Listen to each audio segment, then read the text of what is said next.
Welcome to Biscuits and Jam from Southern Living. I'm your host, Sid Evans, and today I'm talking with someone whose music I've loved for a long time.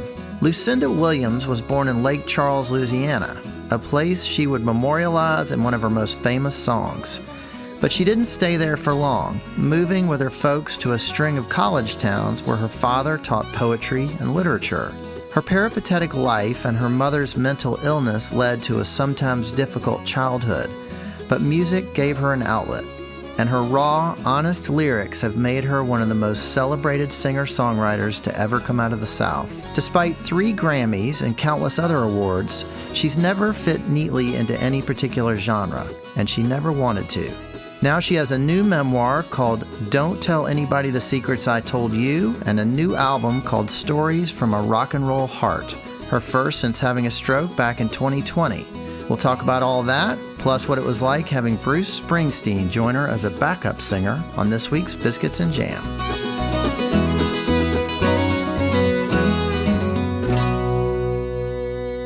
Well, Lucinda Williams, welcome to Biscuits and Jam. Thank you. I love the name of it, Biscuits and Jam. That's almost what I had for breakfast. I had toast and jam. Well, we could call this episode Toast and Jam. No, biscuits is better. Well, listen, Lucinda, I've got to start out by saying thank you, because my very first date with my wife was at one of your concerts in New York City in 1999. Okay. And I think it was at the Roseland Ballroom, and it was just a magical night of music. I mean, it was an incredible show, and we've been married for 20 years now. So wow. Thank you for getting us off to the right start. I feel like I was partly responsible for a 20-year marriage. That makes me feel good. Yeah, we had a great start. So I got a lot of credit for taking her to that show. It was a wonderful show. Thank you. That's a great story. Thanks for telling me. You know, I remember the band was so tight, and it seems like you have always surrounded yourself with just really excellent musicians. Mm-hmm. What are some of the things that you look for in a bandmate? Well, you know, probably other artists have said this too. What's the thing that's as important as being able to play well is the camaraderie, just the connection that you have with another person. That's vital to a good band. Yeah. Personalities really matter. Oh, yeah. And just how everybody gets along and the connection that you feel with the band members on stage. It's all of that. It's all built in. And it all contributes to the idea of a great band, you know, I think. Well, I've seen you a number of times, and different musicians each time, a little bit different group, and just always so good and so tight, and it seems like you get along. Yeah, we do. We have great time together because it's like a family. Yeah. You're on this tour bus together. You're in a small space together for a long time. You got to like each other. I always think of a crew on a ship. Right. It's kind of like that. You're working together, you're playing together, a lot of times having meals together. Well, I want to ask you about the new memoir, Lucinda. There's a lot of stuff in there, and it's fantastic. Thank you. It's called Don't Tell Anybody the Secrets I Told You. And it's beautifully written, and you worked on it for a long time, for, I think you said 6 years. Yeah, something like that, off and on. Tell me a little bit about that title and why you wanted to talk about secrets. Yeah, I guess it's kind of an oxymoron. Or I don't know if that's the right phrase to use, but don't tell anybody the secrets I told you. I meant for that to be kind of humorous, and I wanted to add some humor into the book as much as I could, you know, which I think I succeeded at. Definitely. I didn't want it to be too serious and kind of heavy, because there are some heavy things in there. So I wanted to balance it out with some other things that were a little bit lighter maybe. But the line comes from a song of mine called Metal Firecracker. And what year would that have been? In the 90s. I think we were touring Behind Sweet Old World. Okay. And yeah, it was about the bass player at that time in the band. Yeah. We had a little thing that went sideways when I wrote that song was after that. Well, it's a great read, and I think you did a great job of, like you said, balancing some of the tough stuff with some of the fun and some of the lightness. Yeah. I want to ask you about your hometown, Lucinda. You were born in Lake Charles, Louisiana, and you wrote a song called Lake Charles that is one of my all-time favorites. Now, I know that's a whole story Thank you. on its own. Yeah. And it's in the book. Yes, about an ex of yours. But I'm wondering if you remember much about that town of Lake Charles, or if you've been back there much over the years. I don't get to get back there as much as I'd like to. When I was with Clyde, the ex he speak of in that song, we had some friends who lived there who had a crawfish farm, and they would go out and catch the crawfish in the nets. They had restaurants that they would take the crawfish to. So that was what they did for a living. And we visited them a couple of times. But I haven't been able to really hang out there and get to know it like I should, really. Yeah. Because, I mean, I was born there, but we didn't live there for very long. Because my dad was teaching at McNeese. It was the college there. And usually he would teach us for a year or two at each school until he achieved tenure at the University of Arkansas. So until the University of Arkansas, he would be at a college for a year or two. But y'all moved so many times. I mean, you have a list of all the places that you lived at the very beginning of the book, and it looks like there must be 15 different places that you lived over the years. You know, I was like, instead of a military brat, a professor's brat or academic brat, I guess. Yeah. But I loved the college towns. I loved growing up in those towns, in that environment. Well, I want to ask you about your mom and your dad. There's a line in the book where you say that you inherited your musical ability from your mother and your writing ability from your father. And I want to ask you about your father first. His name was Miller Williams, and he was an incredibly successful poet.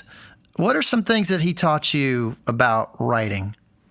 Well, the one that stands out in my mind, usually over everything else, is never censor yourself, which I think is important.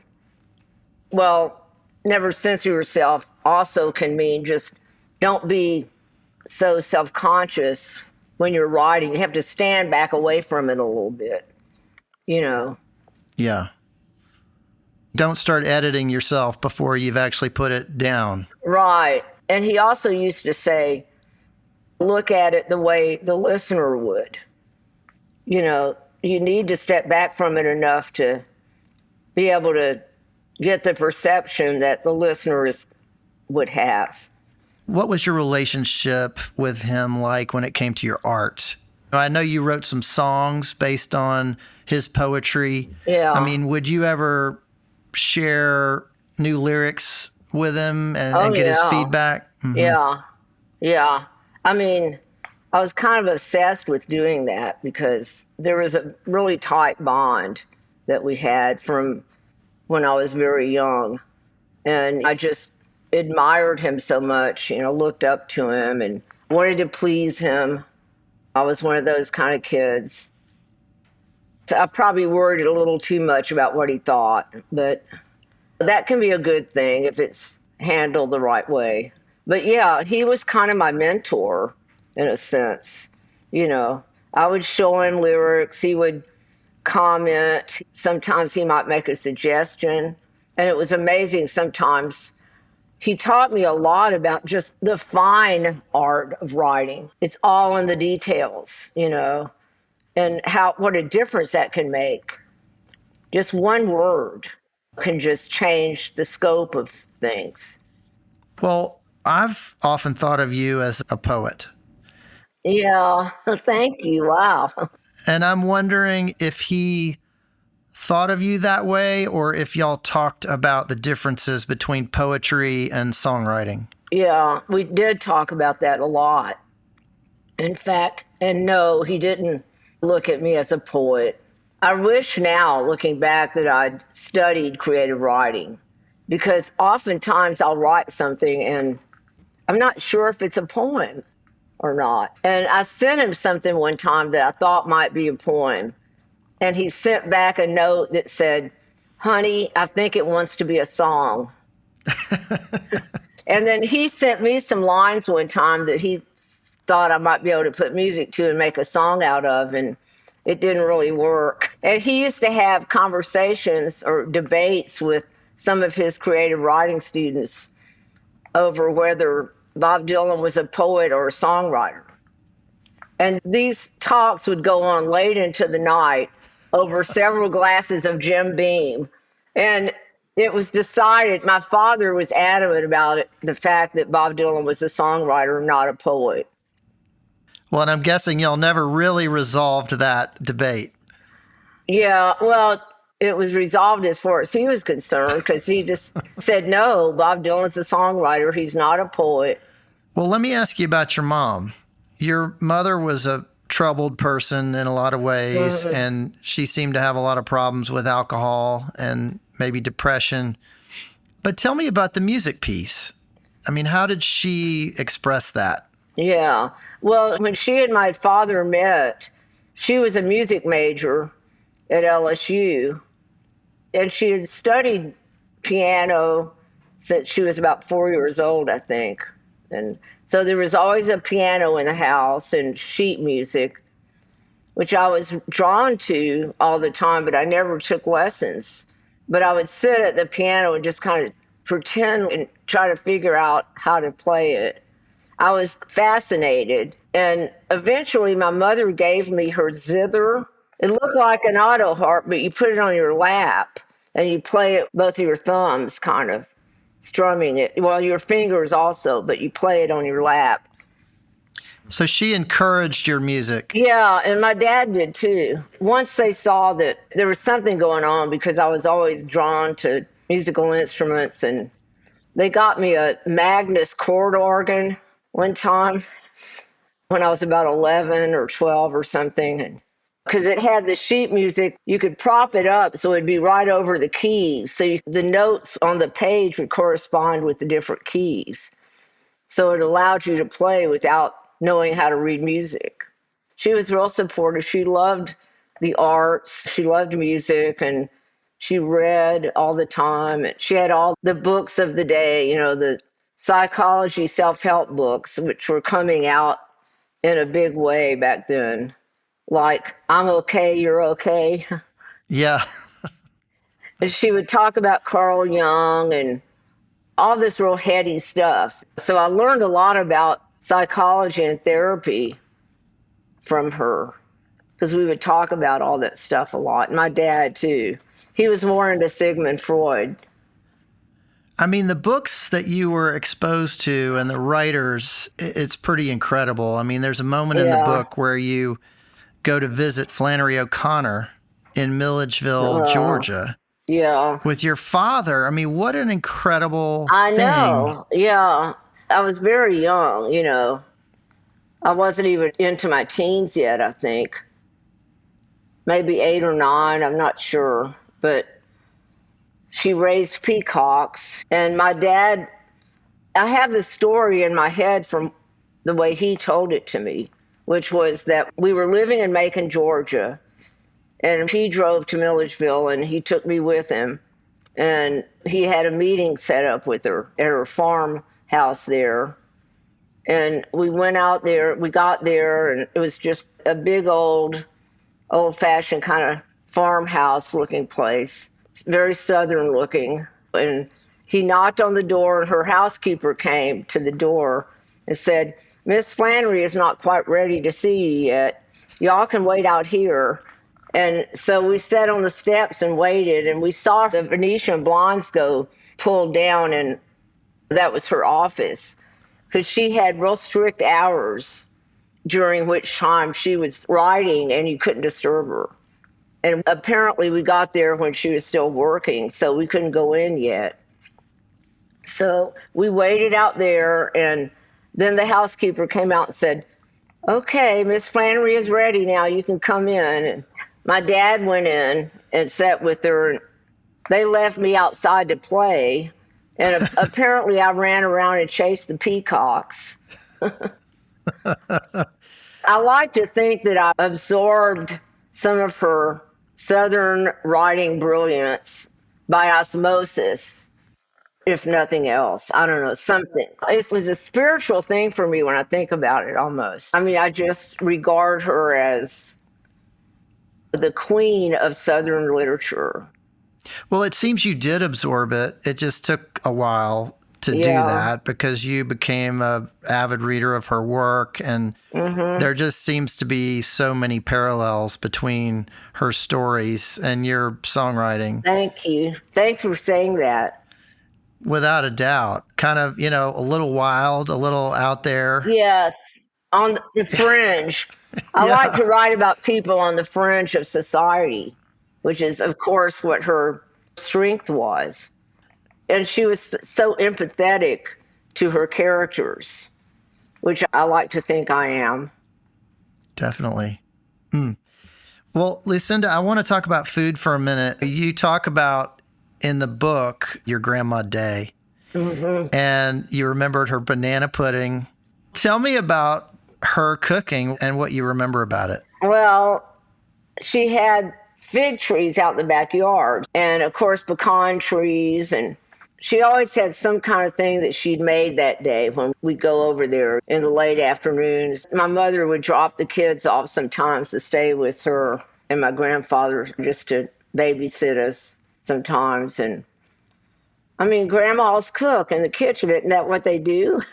So that's what she would do. She always had coffee going, always coffee. It was like a ritual almost. You walk through the back door and, you want some coffee? Oh, yeah, I'd love a cup. For somebody to say no, they didn't want coffee because it kept them up all night or something, I never heard anybody say that. Nowadays, they do. It was always on, and people drank it all day and night. The kids, we had what they called coffee milk, which was basically strong coffee with a lot of milk and a lot of sugar. Well, they were just trying to get you started. I guess. We were weaned on it, and that's probably where the trouble started right there. After the break, I'll talk more with Lucinda Williams about her new book, her new album, and having Bruce Springsteen as a backup singer.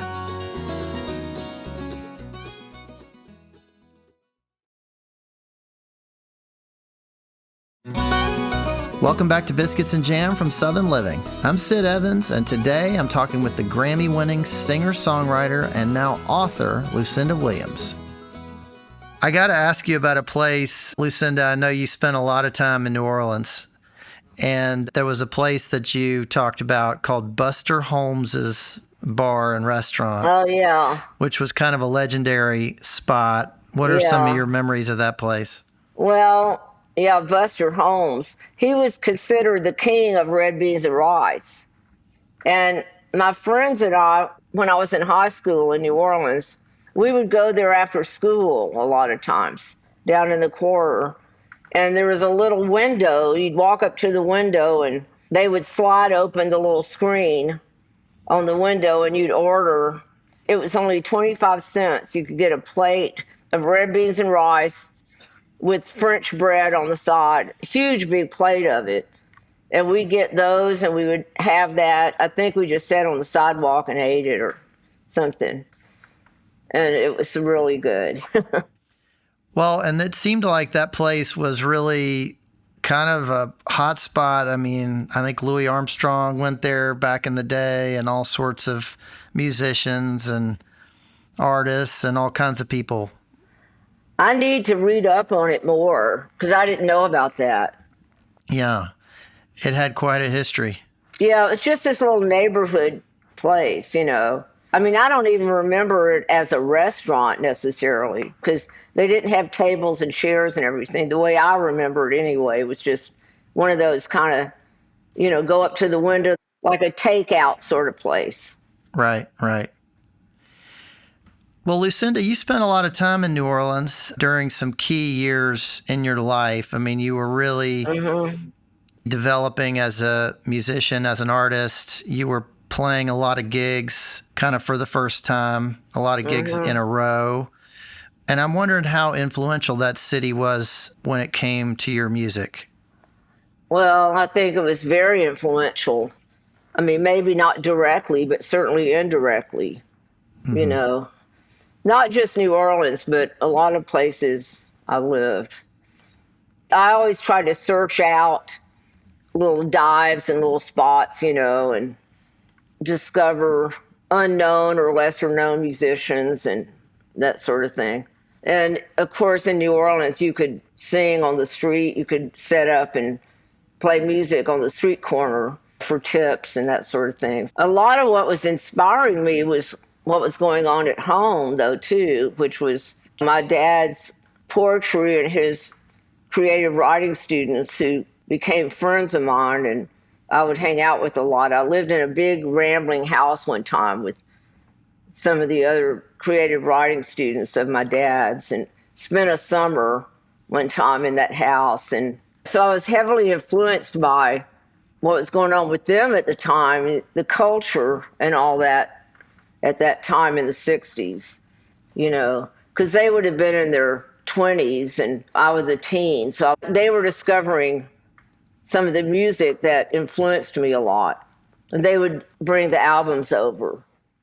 So there's really just this mashup of writers and musicians. Right. Yeah. But like I remember one of the key moments that stands out in my mind is when my father had a student come over to the house one day because they had a meeting set up and the guy came over and he walked in and he had a copy of Highway 61 Revisited, the Bob Dylan album. And it had just come out. He'd gone out and gotten it and he was waving it around and saying, "You've got to listen to this. You've got to listen to this." You know, I didn't know who Bob Dylan was yet at that time, but he came in and he set the album down and went in another room to talk to my dad. And I looked at the album, I picked it up, and right off the bat, I fell in love with this young man on the cover with this soft, kind of wavy, curly hair and this Triumph t-shirt. And it was just this mystique. There was something about that photograph. And, you know, who is this guy? And then I put it on and listened to it. I was only 12, but it captured me. I didn't understand all the words. "It's all right, Mom, only bleeding," and songs like that, you know. But I had heard so much poetry and read so much at that point that it didn't really surprise me. It was intriguing and confusing at the same time. But I was used to that because of all the poets I'd been around, trying to absorb Allen Ginsberg and writers like that. So here's Bob Dylan. What he had done was to take traditional folk music, which is what I started with, really. You know, people like Woody Guthrie and Pete Seeger, take that traditional folk music and absorb it with poetry. The literary world meets the folk music world. That was what it was in my mind when I first heard him. So it made perfect sense to me. And on some level in my little 12-and-a-half-year-old brain, I said, this is what I want to do. This makes sense. This is what I'm going to do and what I want to do. I want to look like Joan Baez and make music like Bob Dylan. Because I loved her too. Oh, yeah, that's great. And that was the time back then. You know, this was the height of the folk music boom. Right. You talk about places that had a big impact on you. You also spent some time in Baton Rouge, and there's a beautiful song of yours called "Bus to Baton Rouge." And it almost sounds like a love song, but it also talks about some pretty tough stuff. Yeah. Tell me a little bit about your relationship with that town. Well, when I think about Baton Rouge, I think about my mother's parents. And I think a lot about my mother and the problems she was having and her relationship with her parents and everything. And her father was a Methodist minister, as was my father's father. So both of my grandfathers were Methodist ministers. one in Arkansas and one in Louisiana. And, you know, I think just based on what I've heard growing up and everything, there was a lot of repression when she was growing up. Repression, which led to depression. Just fear-based things. Fear of God, you know, all of that. So she grew up with a lot of that crap. And, of course, my father was trying to help her get over all that. That's probably where the resentment came from her parents towards my father. That was part of it. Was my dad resented them trying to fill her head with all this stuff that he didn't believe in and didn't think was right. Lucinda, when you're writing about some of the tougher parts of your story, some of the things that your mom went through, both in songs that you're writing and in the book, is there a kind of catharsis to be able to put it down on paper, to put it out there in the world? Mm-hmm. Yeah, I definitely feel that. I might feel that more when I'm writing a song for some reason. Writing a book is such a different animal. It's kind of like writing in a journal, except somebody's looking over your shoulder. So before we were talking about not being self-conscious as a writer, but I had to do that when I was writing the book, which made it more difficult. Or I had to use whatever talent I had as a writer to make sure, just to word it in such a way so that it didn't offend someone or hurt their feelings and that kind of thing. So in that way, it was difficult. And there's still stuff in the book that I worry about that I should have worded differently or maybe not put in there. Or there are things that I forgot to put in there that I wish I'd remembered. Well, it's out there now. Too late. I know. Well, Lucinda, listen, not only do you have a new book out, you've got a new album out, which is incredible. It's called Stories from a Rock and Roll Heart.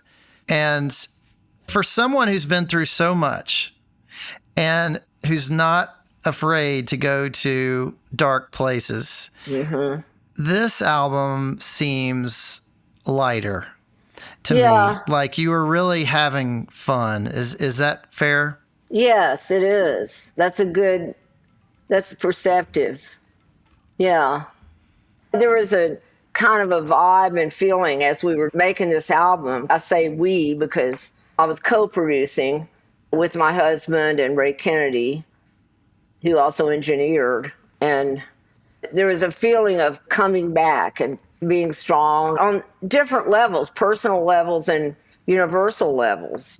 We moved to Nashville and bought a house in East Nashville, and then a tornado blew through town and took the roof off of the front porch. You know, I had my stroke. It was almost biblical. Right. A lot of the songs kind of took on this feeling of that sense of coming back and carrying on, moving forward. Well, it does that for sure, and particularly in the title track, Rock and Roll Heart, which sounds like a fun one to play live. Yeah, it is. And of course, you had a pretty good backup singer on this song. Oh, yeah. What's your connection to Bruce Springsteen? How did y'all end up working together on this? And I still can't get over that. Every time I hear his voice, I just get so excited. I'm such a fan. Well, my husband, Tom, has been a big fan of Bruce's for years and years. And another person who got involved in some of the songwriting and production was Jesse Mallon, who's an artist based in New York City. And he had a band called D Generation. And so he's got this kind of punk rock ethic. And I like to think he brought some of that to the table when we were working together. And we were sitting around working on that song and some other ones. And Tom said, wouldn't it be great if we could get Bruce on a couple of these songs? And Jesse, who knows everybody in New York City, and he's kind of the mayor of the Lower East Side, you know, he said, well, I think I can get a hold of some of Bruce's people and try to make that happen. And sure enough, he went back to New York and pulled some strings and talked to the right people. And Bruce said yes, he'd like to do it. Bruce and I had met before, and so we had a connection there. And Tom took me on one of our first dates to see Bruce's show when he was touring Dust and Devils tour. Okay. He played acoustically, and it was just magnificent. Well, he's just the perfect voice to have on there in so many ways. Yeah. That's when you know you got a rock and roll heart. Yeah, yeah, yeah, a rock and roll heart. You don't have to be that smart. You don't have to be a work of art. As long as you got a rock and roll heart, you can't be broken or torn apart. Yeah, you got a rock and roll heart. And his story, too, where he came from. It's a great thing that y'all put together.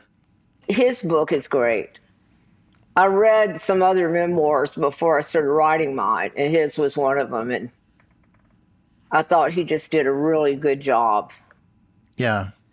He said it took him about 7 years to write his book. Well, you got him beat. You did it a year faster. There's another song, Lucinda, that's called Where the Song Will Find Me. And this one is a little more somber.